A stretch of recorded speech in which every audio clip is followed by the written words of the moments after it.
রাত অনেক গভীর, চারপাশ নিস্তব্ধ, সবাই ঘুমিয়ে, কিন্তু সে জেগে আছে। তার চোখে ঘুম নেই, আছে শুধু অপরাধ বোধ আর না বলা কান্না। সে জানে সে ভুল করেছে, অনেক ভুল। নামাজ ছেড়েছে, গুনাহে ডুবেছিল, দুনিয়ার পিছনে ছুটতে গিয়ে রবকে ভুলে গেছে। আজ হঠাৎ তার বুকটা ভারী হয়ে উঠেছে। সে চুপচাপ উঠে দাঁড়ালো, অজু করল, ঠান্ডা পানিতে হাত কাঁপছিল।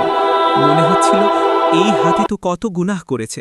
সিজদায় গিয়ে আর নিজেকে ধরে রাখতে পারল না, কান্না ভেঙে পড়ল। হে আল্লাহ, আমি জানি আমি ভালো না, আমি জানি আমি বারবার ভুল করেছি, তবুও তুমি কি আমাকে ক্ষমা করবে না? তার কান্নায় জায়নামাজ ভিজে গেল। হঠাৎ মনে পড়ল আল্লাহ তার বান্দার তওবা গ্রহণ করতে ভালোবাসেন। সে আরও জোরে কাঁদতে লাগল, কারণ সে বুঝে গেছে যত দূরেই যাই আল্লাহ থেকে দূরে যাওয়া যায় না, ফিরে আসার দরজা সব সময় খোলা। সেই রাতেই তার জীবনের মোড় ঘুরে গেল। শিক্ষা: তুমি যত গুনাহি করো না কেন, ফিরে আসার সুযোগ এখনও আছে।